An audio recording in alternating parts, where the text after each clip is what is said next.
Чеченское региональное отделение партии «Единая Россия», пресс-секретарь Гекова Мария. Здравствуйте.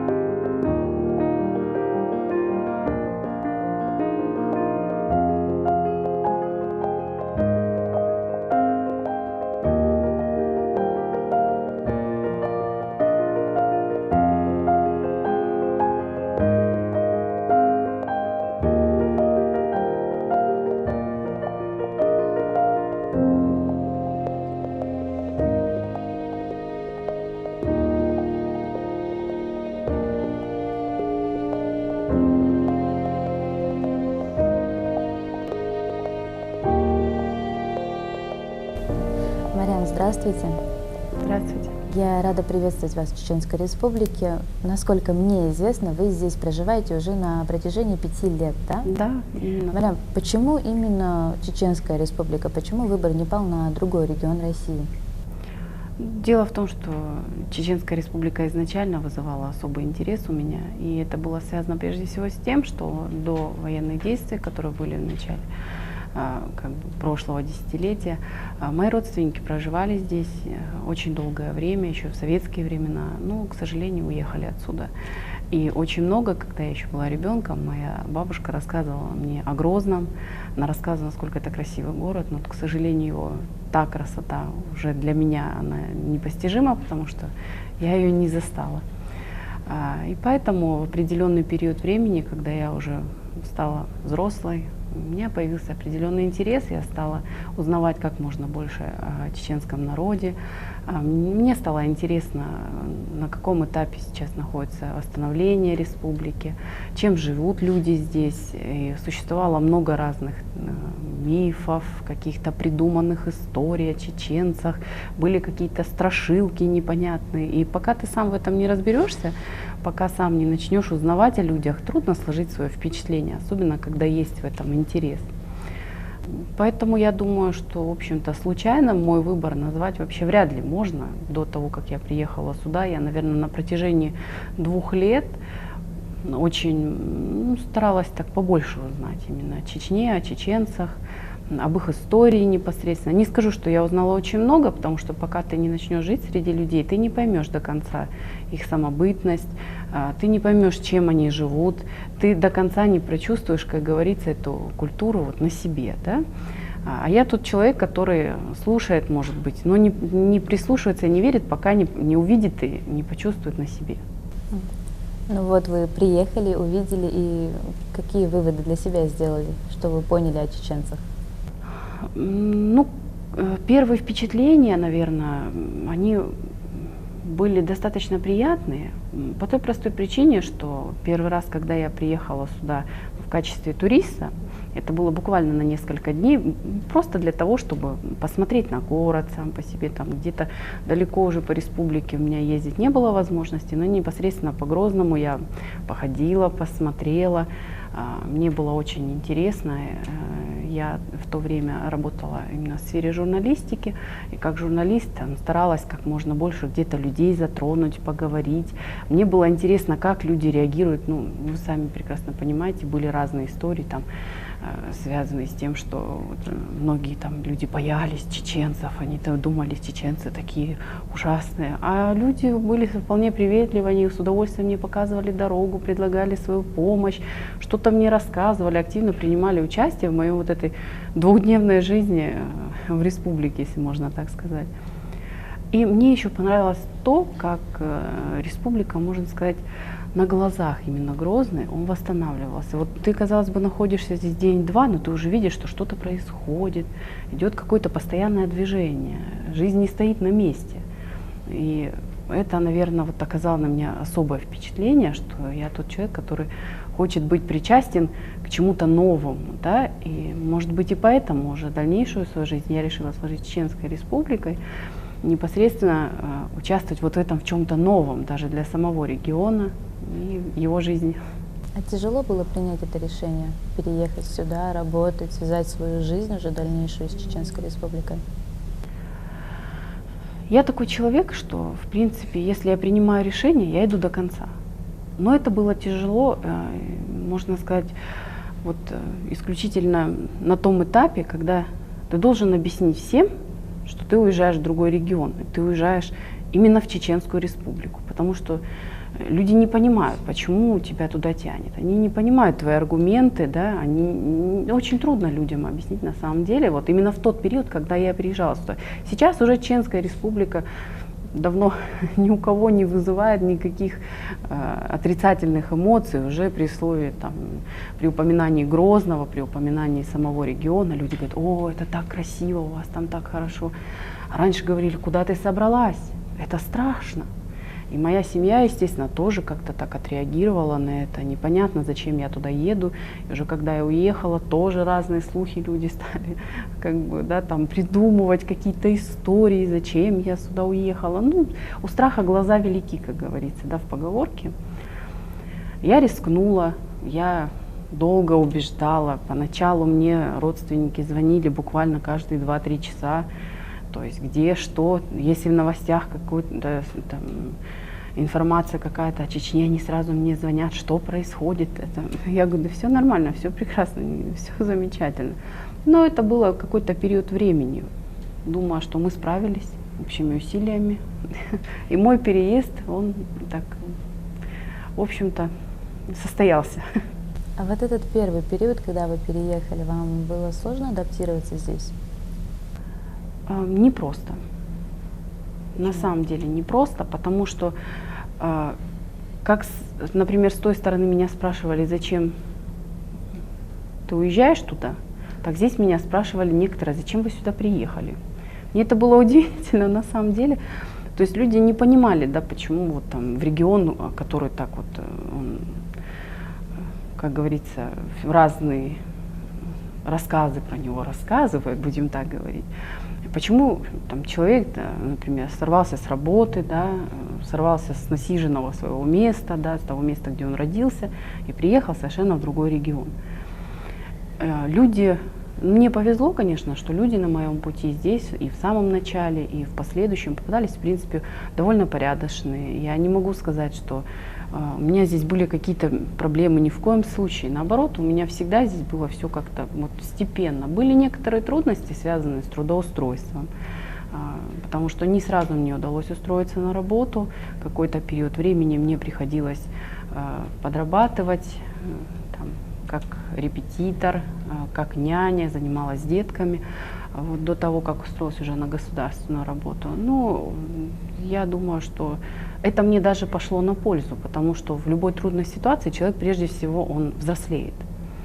Уже ты становишься более самостоятельным, ты становишься более ответственным за каждый свой шаг, и ты ценишь то, что тебе уже идет, как говорится, в руки в дальнейшем.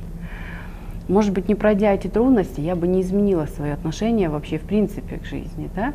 Когда мы говорим о том, что у меня было все так просто, я вот приехала, меня там все ждало и было все так прекрасно. Ну, наверное, это чья-то история, но не моя. У меня было все немножко тяжеловато, но это было связано исключительно вот, там, с отсутствием, может быть, каких-то финансовых средств, да, потому что необходимо было и там, платить за жилье, у меня была съемная квартира, да, необходимо было и как-то вот существовать. Тем не менее, это все удалось преодолеть, как бы просто нужно было терпение. И мне, я думаю, это пошло на пользу. Я научилась ценить многие вещи, которые, например, не ценила до этого. То есть это там, ну, может быть, это и моральная какая-то составляющая, и материальная составляющая. Ну, то есть я, наверное, все-таки в этот период повзрослела. Столкнувшись первой со своей трудностью, вы пожалели о том, что приехали в республику? Нет, не пожалела, нет. Нет, я даже не знаю, какая должна была быть ситуация, чтобы я пожалела о том, что я приехала сюда. Я наоборот думала: так, соберись. Это если ты сейчас повесишь нос, да я просто перестану себя уважать. Меня так воспитывали с детства, что я должна идти до конца. Если я принимаю какое-то решение, я уверена в нем. Если я считаю, что так будет лучше, это правильно, я должна идти до конца. Меня так воспитывали.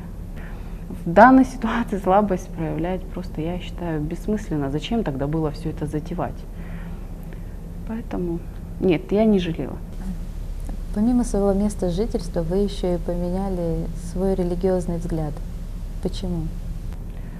А вот это очень долгая история на самом деле, потому что я интересовалась религией ислам, в общем-то, именно потому, что коренное население, да, именно чеченский народ исповедует ислам.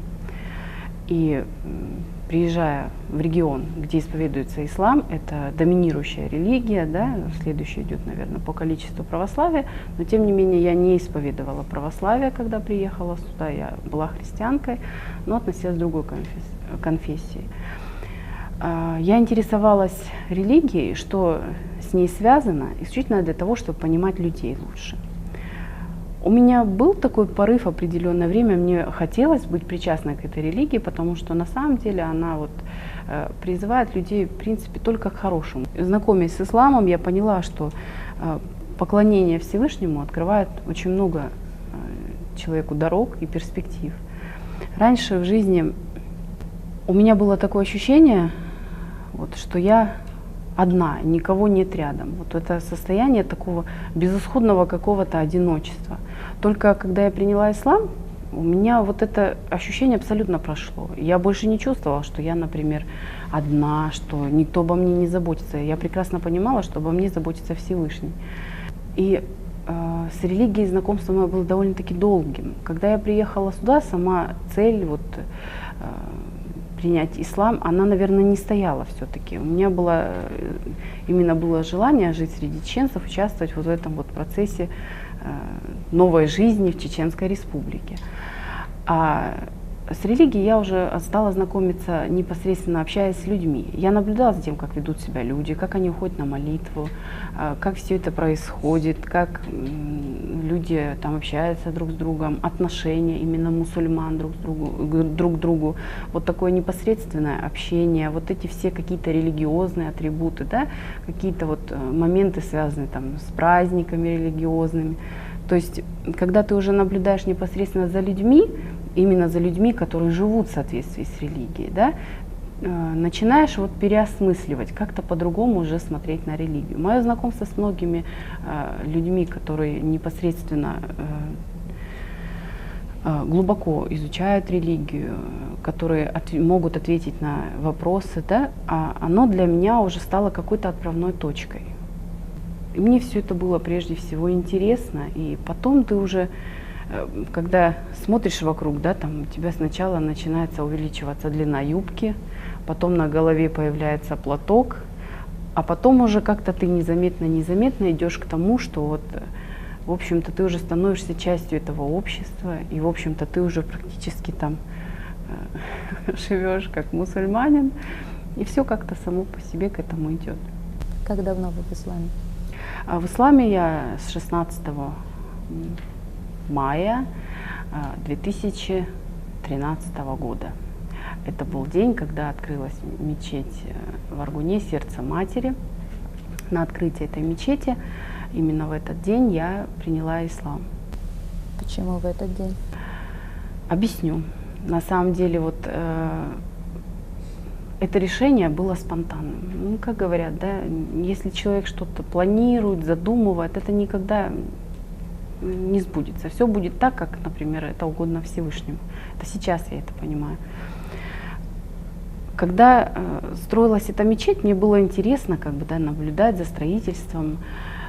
Так, бывали моменты, когда там, по работе, например, передвигаешься по республике, проезжаешь мимо, смотришь, так вот интересное архитектурное строение. Но когда уже мечеть достраивалась, и я услышала о том, что эта мечеть будет носить имя Аймани Несиевны Кадыровой и будет называться «Сердце матери». Как человек, который, наверное, находится вдалеке от своей матери, я понимала, что вот этого сердца матери мне как раз, наверное, рядом и не хватает. А здесь оно будет совершенно рядом, буквально в нескольких километрах от Грозного. И мне так захотелось именно вот этот порыв, да, быть, не только принять ислам, но и непосредственно вот у меня было такое ощущение, как будто вот материнское сердце со мной находится рядом. Так вот у меня это все было, это было буквально, я же говорю, это было спонтанно практически, я присутствовала на церемонии открытия. Вот, ну, когда я произнесла шахадат, наверное, я стала самым счастливым человеком на этой земле. А ваши родные, какова была их реакция, когда они узнали? Мои родные постепенно, я их подводила к этому, к тому, что я знакомлюсь с исламом. Я им об этом рассказывала. Свой вот этот путь жизненный в Чеченской Республике я открыто демонстрировала в социальных сетях. В общем-то, в моей семье какой-то неадекватной реакции по отношению к исламу вообще никогда не было, и по отношению к мусульманам тем более. У нас интернациональная семья, хотя мусульман среди нас нет, но тем не менее каких-то предрассудков в моей семье никогда не существовало. И в принципе никаких сложностей с этим не было. Другая история была уже, наверное, когда я одела фарз. Вот это уже, наверное, конечно, для них уже было совершенно новостью, потому что одно дело, когда принимают ислам, они, да, может быть, не до конца даже это понимают, как это все происходит там. И когда я приезжала туда, я молилась непосредственно, да, они наблюдали вот эту пятикратную молитву. Но они, понаблюдав за мной какой-то период времени, мама мне сказала, что, ты знаешь, ислам сделал тебя лучше. И вот это, наверное, для меня была самая высшая оценка. Именно я не старалась заниматься какой-то показухой, я старалась изменить себя к лучшему. Мне было над чем работать, у меня на самом деле очень эмоциональный характер, может быть, некоторые, кто там знает меня, это и не скажут с первого раза, да, но мне пришлось очень много над собой работать. И вот когда моя семья увидели мое непосредственно изменение к лучшему, они очень спокойно к этому, ко всему уже отнеслись. Исходя из нашего с вами разговора, я для себя поняла, что вы человек довольно-таки с жестким характером, волевой. Это все, скорее всего, какое-то воспитание, это влияние общества, в котором вы росли, да? То есть раньше это была какая-то иная система, и в ней абсолютно неприемлемо многоженство. Но несмотря на это, приняв ислам, вы приняли еще и вот эту сторону ислама, то есть на сегодняшний день вы замужем за мусульманином, и вы вторая жена, насколько я знаю. Насколько вам сложно было принять это решение? На самом деле я росла совершенно в другой обстановке. В наших семьях царила исключительно моногамия. И как бы у нас всегда было так, что женились один раз и всю жизнь жили долго и счастливо, как в сказках.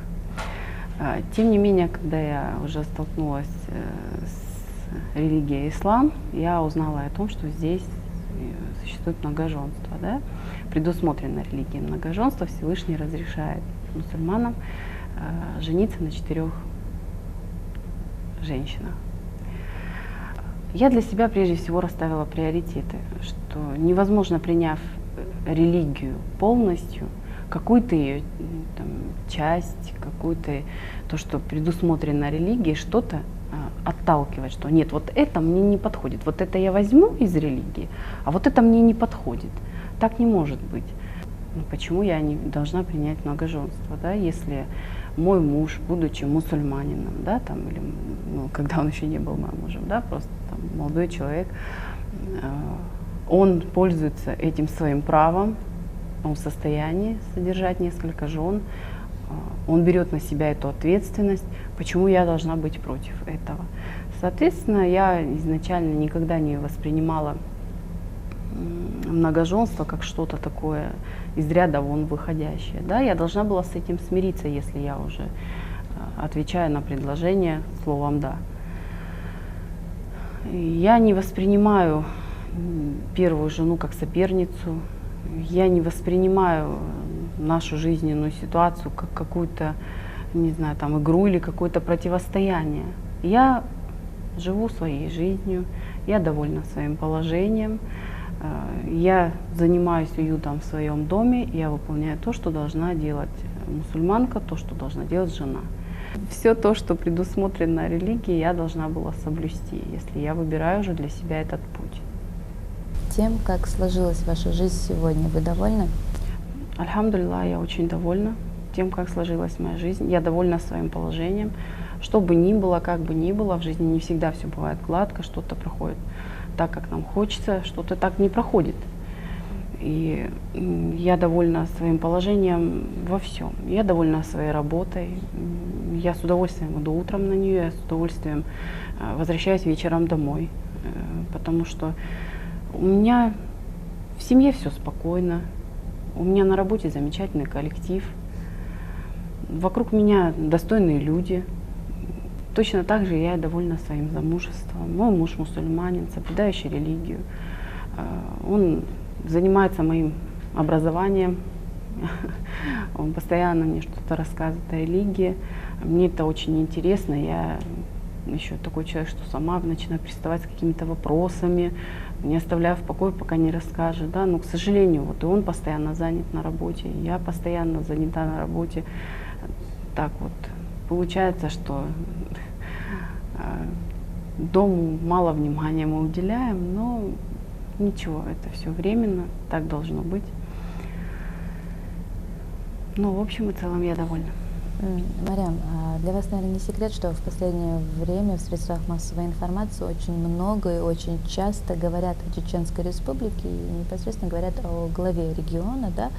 То есть основная атака идет на политический строй, действующий на сегодняшний день в регионе. Вот что вы можете сказать по этому поводу? Будучи здесь, находясь в регионе, вы видите всю эту картину, вы госслужащий тоже. Вот. Как вы можете прокомментировать такую ситуацию? Вы знаете, я действительно, как человек, который живет здесь, очень часто у меня вызывает негодование то, что я вижу в социальных сетях непосредственно, то, что я вижу какие-то вбросы от непонятных людей, непонятные какие-то даже я личностями, не могу их, в общем-то, назвать. Я считаю, что люди просто многие пиарятся на имени Кадырова и на фамилии Кадырова, да? Потому что Рамзан Ахматович очень яркая политическая фигура, и которая уже в своей известности вышла далеко за пределы Российской Федерации. Он был в числе первых, кого внесли в санкционный список, когда ввели санкции в отношении Российской Федерации. Его фамилию и имя периодически муссируют в СМИ, потому что, упомянув Кадырова, можно очень быстро заработать себе имя. И этот пиар-ход многие вот такие вот дешевенькие личности, да, как правило, стараются использовать. Упомянул Кадырова и сразу, новость, взлетает буквально там, не знаю, до каких размеров. Но прежде всего я считаю этих людей, в общем-то, завистниками, потому что таких успехов, которые достиг Рамзан Ахматович, я думаю, что вообще, в принципе, мало кто достиг в Российской Федерации, наших политиков. Будучи главой региона, фактически в республике, которая была стерта с лица земли в ходе 2 военных кампаний, удалось полностью восстановить регион. Всегда будут люди, которые будут чем-то недовольны. Но тем не менее, лично я глубоко симпатизирую главе региона, и, в общем-то, наверное, на его примере во многом, да, вот именно его пример религиозности, его пример трепетного отношения к многим вот социальным вопросам, когда он выступает именно не задумываясь в поддержку своего народа, никогда не дает в обиду людей. Для меня это вызывало уважение вот в его лице, прежде всего, ко всему народу. И те люди, которые его окружают, так же, как и он, стараются все-таки ввести нашу республику на еще более высокий уровень. Регион развивается, постоянно вводятся в эксплуатацию новые объекты, увеличится количество социального, например, социальных объектов прежде всего. Это там больницы, школы, детские сады и так далее. Я повторюсь, что в разрушенном практически полностью регионе это очень большое достижение за каких-то там 12-13 лет со времени референдума прошедших, да, но это, наверное, просто кто-то бы сказал, что это невозможно. Поэтому вот этот лай, как я его называю, таких непонятных для меня там каких-то оппозиционеров, Ну, я воспринимаю, честно говоря, со смехом и с юмором. Да, это просто завистники, это просто люди, которые хотят сделать пиар на имени Кадырова, не больше. Марьям, а каким бы вы хотели видеть свое будущее? Свое будущее. Я буду банально в этой ситуации, я буду в этой ситуации прежде всего рассуждать как, наверное, женщина. Свое будущее я вижу в таком небольшом уютном доме, в кругу своих близких, родных, в кругу своей семьи. Свое будущее я вижу только в Чеченской Республике, несмотря на то, что Краснодарский край, откуда я родом, в общем-то для меня это родина, и я очень люблю свой родной регион. И там, и здесь я отдыхаю душой. Ну, соответственно, я воспринимаю как свое родное и один регион, и второй регион. Поэтому свою жизнь я вижу здесь, вот, и нигде больше, наверное. Марьям, спасибо вам, что уделили нам ваше время. Я вам желаю успехов и укрепления вашего имана. Спасибо большое и вам за то, что пригласили меня на вашу программу.